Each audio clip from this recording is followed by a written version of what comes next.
வாங்க வீட்டு முறைப்படி காளான் ஃப்ரைட் ரைஸ் எப்படி செய்யறதுன்னு பார்க்கலாம். நம்ம வீட்டில் உள்ள பொன்னி அரிசி வச்சு ரொம்ப டேஸ்டி எப்படி செய்யறதுன்னு பார்க்கலாம் வாங்க. காளான் ஃப்ரைட் ரைஸ் செய்யறதுக்கு நான் 200 கிராம் காளான் கட் பண்ணி எடுத்து வச்சிருக்கிறேன். ஆயில் சேர்த்துக்கலாம். இஞ்சி ஒரு 1.5 இன்ச் அளவு சேர்த்துக்கோங்க. பூண்டு ஒரு 5-6 பல் கட் பண்ணி எடுத்துக்கோங்க.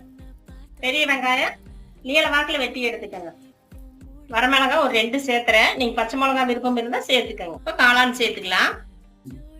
இதோட கேரட் சேர்த்துக்கலாம். பீன்ஸும் சேர்த்துக்கலாம். தேவையான அளவு உப்பு சேர்த்துக்கலாம். தண்ணி மட்டும் சேர்த்துறாதீங்க, தண்ணி சேர்த்தக்கூடாது. அதே தண்ணி விடு. உப்பு போட்டு உப்பு பதத்திலேயே கரெக்டா வேக வச்சு எடுத்துக்கலாம். ஒரு சிட்டிகை அளவு மஞ்சத்தூள் சேர்த்துக்கலாம். இப்ப கோஸ் அதோடு சேர்த்துக்கலாம். 50% காளான் கேரட் எல்லாம் வெந்துருச்சு. இப்போ பெப்பர் தூள் 1 ஸ்பூன் சேர்த்துக்கலாம்.